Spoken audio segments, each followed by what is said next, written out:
ये एक देखिए, जो ये कहे कि हम देखिए साथ साथ हैं, फिर ये मत कहना कि साथ नहीं है, फोटो खिंचवा दो। इसी में सब कुछ छुपा हुआ है कि कितना मतभेद है। यानी फोटो खिंचवा करके सही साथ साबित करना, इसका मतलब कितने बड़े उनके अंतर्द्वंद है ना। अरे वो कभी नहीं भूल सकता, जिसको निकम्मा नकारा कहा है वो जिंदगी भर नहीं भूल सकता ये सब। वो ये कह रहा है, आज समाचार पत्र पढ़ लेना कि पहली बार बोले, इसका मतलब आज तक उपयोग करते रहे। हमारी भारतीय जनता पार्टी के राष्ट्रीय अध्यक्ष आदरणीय नितिन नवीन जी 27 अप्रैल को राजस्थान पधारेंगे। वो यहाँ राजस्थान में हमारी भारतीय जनता पार्टी के 7 कार्यालय जिनका उद्घाटन होना है, जो बन चुके, पूर्ण रूप से सुसज्जित हैं, फर्नीचर वगैरह सब कुछ हो गया, उनका उद्घाटन करेंगे।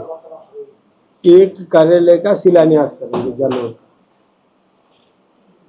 वहाँ हमने तय किया है कि एक जगह खुद अध्यक्ष जी पहुँचे टॉक, और बाकी जगह पर वर्चुअल इनॉग्रेशन कार्यक्रम हो जाए।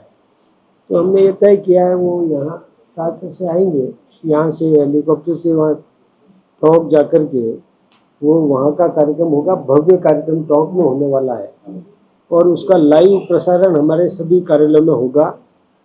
और सभी कार्यालयों में जो कुछ भी उद्घाटन के वहाँ कार्यकर्ता रहेंगे, उन कार्यालयों में उन जिलों के कार्यकर्ता रहेंगे, वो हमारे और राष्ट्रीय अध्यक्ष जी को वहाँ पर स्क्रीन पर दिख जाएगा। ऐसे करके हमारे ये कार्यालय के उद्घाटन हो जाएंगे। उसके बाद वापस हेलीकॉप्टर से आएंगे तो एयरपोर्ट से हमारे इस कार्यालय में, जो सेंट्रल ऑफिस है, यहाँ वो आएंगे।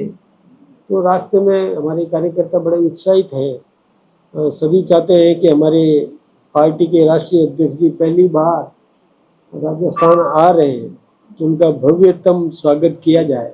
तो भव्य स्वागत होगा, अलग अलग पॉइंट्स होंगे जहाँ पर उनका अभिनंदन होगा, हमारे अध्यक्ष जी धन्यवाद देंगे। फिर कार्यालय में आएंगे, यहाँ 2 बैठकें होगी और फिर वापस वो दिल्ली के लिए प्रस्थान कर देंगे। इस प्रकार का हमारा कार्यक्रम है और बहुत कार्यकर्ता बहुत उत्साहित है।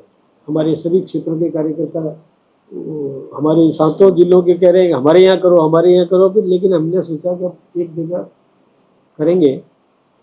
तो 2 बैठकें कौन कौन सी होगी जो पार्टी कार्यालय में करेंगे? पार्टी कार्यालय में हमारे एक तो पदाधिकारियों की बैठक होगी, जिसमें मोर्चे के अध्यक्ष और प्रकोष्ठ के प्रदेश के संयोजक उसमें रहेंगे, और एक बैठक जो कोर कमेटी की होती है वो हमारे हालांकि कई कार्यकर्ता बाहर है तो वो भी आ सके, बाकी वर्चुअल हो।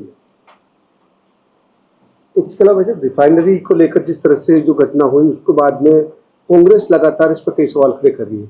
आप खुद वहां पर जाकर आए, किस तरह का पूरा, क्योंकि लापरवाही कहीं ना कहीं इसमें रही, इसकी जांच होनी चाहिए, जो जांच प्रॉपर नहीं हो पाई। देखिए, रिफाइनरी में जो आग लगी वो दुर्भाग्यपूर्ण थी।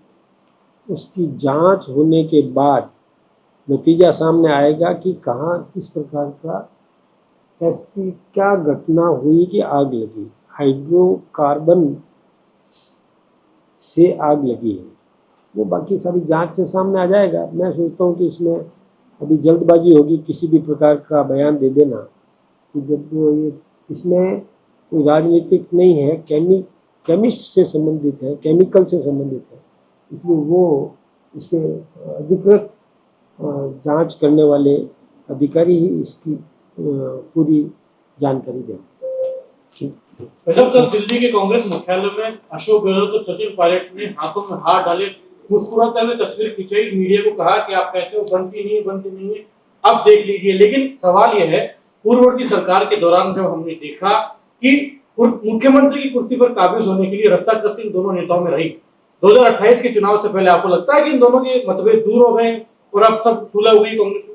ये एक देखिए, जो ये कहे कि हम देखिए साथ साथ हैं, फिर ये मत कहना कि साथ नहीं है, फोटो खिंचवा दो। इसी में सब कुछ छुपा हुआ है कि कितना मतभेद है। यानी फोटो खिंचवा करके सही साथ साबित करना, इसका मतलब कितने बड़े उनके अंतर्द्वंद है ना। अरे वो कभी नहीं भूल सकता, जिसको निकम्मा नकारा कहा है वो जिंदगी भर नहीं भूल सकता ये सब। इसलिए वो कभी साथ हो ही नहीं सकते, वो नाटक करते हैं, स्वांग करते हैं। और मैं तो विशेष रूप से एक आज आपने अखबार में पढ़ा होगा, बड़े दुख के साथ मैंने भी पढ़ा उसको, अशोक गहलोत जी कह रहे हैं कि हमारे राहुल गांधी जी पहली बार SC ST OBC के बारे में बोले। अरे यार कमाल हो गया, हम तो सोचते थे इतने वर्षों से वो सोच रहे हैं वो SC ST OBC के बारे में, लेकिन पहली बार बोले। गहलोत साहब कह रहे हैं, जो कि एक बहुत बड़ा नेता है गहलोत साहब, वो ये कह रहा है, आज समाचार पत्र पढ़ लेना, कि पहली बार बोले। इसका मतलब आज तक उपयोग करते रहे, आज तक केवल उसको वोट बैंक समझते रहे, उनके बारे में बोले कभी भी नहीं, पहली बार बोले। ये मैंने आज समाचार पत्र में पढ़ा और वो मैंने आप लोगों को भेजा भी। चुनाव भी चल रहे हैं बंगाल के, तमिलनाडु बंगाल को लेकर सबकी निगाहें टिकी हुई है। इस पर आप भी गए हैं, राजस्थान के और भी कई नेता किस तरह से देखते हैं? इस बार बंगाल परिवर्तन चाहता है और पश्चिमी बंगाल में ममता बनर्जी का क्रेज खत्म हो गया है। वहाँ पर इस बार भारतीय जनता पार्टी NDA का बहुमत आएगा और सरकार बनेगी। ठीक है भैया, धन्यवाद।